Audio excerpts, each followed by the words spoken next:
شعیبی grammar school, Montessori matric English medium, خوبصورت، آرامدہ اور پورا سائز مونٹیسری کلاس روم میں آپ کے ننھے منھے بچوں کو نہایت پیار و شفقت کے ساتھ دور جدید کے تقاضوں کے مطابق آڈیو ویڈیو اور جدید مٹیریل کے ذریعے تعلیم دی جاتی ہے۔ پرائمری اور سیکنڈری کلاسوں میں بچوں کی اسکل کو بہتر بنانے کے لیے report writing classes, news paper classes, science activity, presentation classes اور پریکٹیکل پر بھی خصوصی توجہ دی جاتی ہے، جس کے ذریعے بچے تھیوری کے ساتھ ساتھ عملی مہارت بھی حاصل کرتے ہیں۔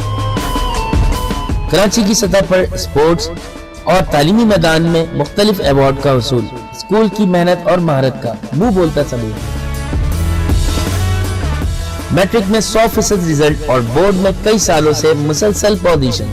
داخلے کے لیے رابطہ کریں کیمپس 1 شاہ ولی اللہ نگر، کیمپس 2 رحمت چوک، فون 0213 666 1749 0213 640 6946۔ کلاس 3 بیٹا اسلامیت کی کتاب نکالیں۔ آج ہمارے سبق کا عنوان ہے حضرت خدیجہ رضی اللہ تعالیٰ عنہ سے نکاح۔ پیج نمبر 20 میں آ جائیں آپ۔ فرسٹ ٹرم اللہ کے فضل و کرم سے آپ کو پتہ ہے ختم ہو چکا ہے۔ سیکنڈ ٹرم کی تیاری کرتے ہیں۔ سیکنڈ ٹرم کا سیکنڈ چیپٹر ہے، باب نمبر 2۔ حضرت خدیجہ کے بارے میں تھوڑا سا آپ کو بتا دوں وہ کون تھی۔ حضرت خدیجہ رضی اللہ تعالیٰ عنہ حضور صلی اللہ علیہ وسلم یعنی خاتم النبیین کی ازواج مطہرات میں سے ایک تھیں۔ ان کا نکاح کیسے ہوا، کس طرح ہوا؟ یہ ایک مالدار خاتون تھی۔ تجارت کے حوالے سے ان کا نام بہت زیادہ مشہور تھا۔ دولت اور پیسے کی ریل پیل تھی ان کے پاس۔ حضور صلی اللہ علیہ وسلم جب جوان ہوئے یعنی کہ بڑے ہوئے تو آپ صلی اللہ علیہ وسلم نے تجارت کو اپنا روزی کمانے کے لیے کوئی نہ کوئی ذریعہ بناتا ہے انسان، تاکہ اپنی زندگی گزار سکے، احسن طریقے سے گزار سکے۔ حضور صلی اللہ علیہ وسلم نے جو پیشہ اپنایا وہ تھا کیا؟ تجارت۔ تجارت کیا ان کو بہت پسند تھی اور وہ تجارت کرتے تھے اور ایک کامیاب تاجر بھی تھے وہ۔ تجارت کے ضروری کیا ہے؟ ایک امانت دار ہو اور دوسرا کیا ہے؟ سچائی پسند بندہ۔ تجارت میں آپ صلی اللہ علیہ وسلم کی سچائی اور امانت کی شہرت دور دور تک مشہور تھی۔ آپ صلی اللہ علیہ وسلم مکے کے ایک پاک باز اور دولتمند خاتون حضرت خدیجہ رضی اللہ تعالیٰ عنہ کیا تھا؟ آپ صلی اللہ علیہ وسلم کے پاس تجارت اجرت کے طور پہ شام لے جانے کی درخواست کی، یعنی کہ میرا سامان تجارت شام لے کر جائیں اور جو منافع ہو ایمانداری سے لا کر دیں۔ کوئی ایک ایسے بندے کی ضرورت تھی جو سامان لے کے شام ملک جائے اور ان کے منافع جو ہے وہ ان کو ایمانداری سے دے۔ تو انہوں نے آپ صلی اللہ علیہ وسلم یعنی کہ خاتم النبیین کو چنا، لیکن آپ صلی اللہ علیہ وسلم ابھی اتنے بڑے نہیں تھے کہ خود اپنا فیصلہ کر سکیں۔ وہ حضرت ابو طالب، کیونکہ والد کا انتقال ان کا پتہ ہے آپ کو بچپن میں ہی ہو چکا تھا، جب وہ پیدا ہی نہیں ہوتے یتیم ہو چکے تھے۔ والدہ جب وہ 6 سال کے تھے تو والدہ کی ڈیتھ ہو گئی۔ 8 سال کے جب ہوئے تو دادا جب ان کی کفالت کر رہے تھے، دادا کی ڈیتھ ہو گئی جب وہ 8 سال کے ہوئے۔ اس کے بعد ان کے چاچا نے ان کو اپنی ذمہ داری میں لے لیا۔ ان کی پوری پرورش چاچا نے کی۔ جب وہ جوان ہوئے تو چاچا کے پاس تھے، اب ساری ذمہ داری چاچا کی تھی۔ بڑے تو ہو گئے تھے لیکن ابھی بھی چاچا ان کے ذمہ دار تھے۔ وہ چاچا کے پاس آئے، طلب کیا، مشورہ کیا کہ یہ جو ایک خاتون ہے حضرت خدیجہ، وہاں کی ایک بڑی تاجر ہیں، دولت مند خاتون ہے، وہ چاہتی ہیں کہ میرا مال تجارت سامان جو ہے سامان تجارت لے جائیں اور شام لے جا کر اس کی تجارت کریں۔ حضرت ابو طالب نے ان کو اجازت دے دی۔ ان کی اجازت پہ وہ شام سفر پہ روانہ ہوئے۔ حضرت خدیجہ رضی اللہ تعالیٰ نے اپنا غلام یعنی میسرہ بھی آپ صلی اللہ علیہ وسلم کے ساتھ روانہ کر دیا۔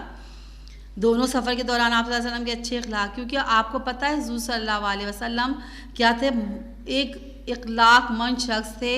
ان کو صادق اور امین کہا جاتا تھا کیونکہ وہ ایک سچے انسان تھے اور امانت داری میں بھی اتنے زیادہ ماہر تھے۔ امانت کوئی جیسی رکھواتا تھا اس کو ویسے ہی واپس کیا کرتے تھے، اس لیے ان کو امین کہا جاتا تھا۔ اور ہمیشہ سچ بولا ہے اور جھوٹ سے نفرت کی، انہیں جھوٹ سے سخت نفرت تھی، تو اس لیے کیا تھا؟ ان کو صادق اور امین کے لقب سے پکارنے لگے تھے۔ نہ صرف ان کے دوست بلکہ ان کے دشمن بھی ان کو اچھے القاب سے یعنی کہ صادق اور امین کے لقب سے پکارا کیا کرتے تھے۔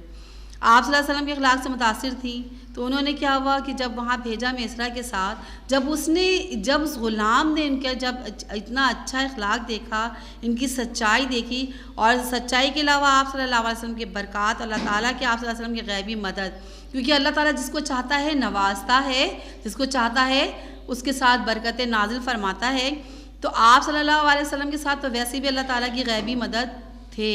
اس ظاہر بغیر مدد کے اللہ تعالیٰ کے کوئی بھی آگے نہیں بڑھ سکتا، کوئی بھی ترقی نہیں کر سکتا۔ آپ صلی اللہ علیہ وسلم نے کامیابی سے تجارت کا سفر پورا کیا، بہت زیادہ نفع کما کر آپ صلی اللہ علیہ وسلم مکہ واپس آئے، اور پوری رقم جتنی انہوں نے وہاں سے کمائی تھی، جو انہوں نے منافع کمایا تھا، ساری کی ساری رقم امانت کے طور پہ جس طرح تھا وہ لا کے حضرت خدیجہ رضی اللہ تعالیٰ عنہ کے حوالے کر دیا۔ حضرت خدیجہ رضی اللہ تعالیٰ عنہ آپ کی سچائی ایمانداری سے بہت زیادہ خوش ہوئیں، اور آپ صلی اللہ علیہ وسلم کو دگنی اجرت دی۔ اجرت جو ہوتی ہے وہ ہوتا ہے معاوضہ، آپ کے کام کرنے کا انعام، ٹھیک ہے نا، وہ جو خوشی سے آپ کا مالک جو ہے وہ دے، وہ کیا ہوتا ہے؟ اجرت ہوتی ہے۔ اور اگر آپ نے خود کسی کے امانت سے نہیں، میں نے تو محنت اتنی کی ہے، اس میں تو میرا حق بنتا ہے، یہ سمجھ کے لے لیا، اس کا مطلب ہے آپ نے اس کی امانت پہ خیانت کیا، ٹھیک ہے نا۔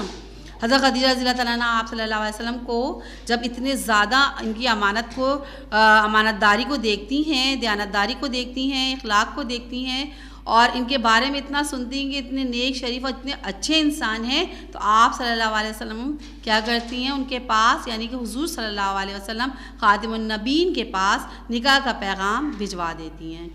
آپ صلی اللہ علیہ وسلم سب سے پہلے ظاہر سی بات ہے وہ ڈائریکٹ فیصلہ نہیں، بڑے تو تھے، میں نے بتایا کہ بڑے تو تھے، لیکن فیصلہ کرنے کے لیے وہ اپنے والد کی جگہ حضرت ابو طالب کو ہی سمجھتے تھے اور سب کچھ مانتے تھے۔ ان کے پاس جاتے ہیں، ان سے اجازت طلب کرتے ہیں، اور سب کے صلاح مشورے کے بعد حضرت خدیجہ سے آپ کی منگنی پکی ہو جاتی ہے، اور پھر کچھ مدت کے بعد نکاح ہو جاتا ہے۔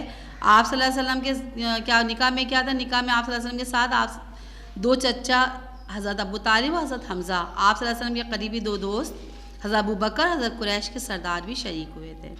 اور حضرت خدیجہ کی طرف سے کون کون تھے؟ چچا اور چچا زاد بھائی موجود تھے، اور اس طرح وہ حضور صلی اللہ علیہ وسلم کے نکاح میں شامل ہو جاتی ہیں۔ ایک امانت داری کی وجہ سے ایک اتنی امیر کبیر تاجر اور خاتون جو تھیں، جن کے پاس دولت کی ریل پہ تھی، ایک عام معمولی غریب سے بندے کو صرف امانت دیانتداری کی وجہ سے اپنی نکاح میں شامل کر لیتی ہیں۔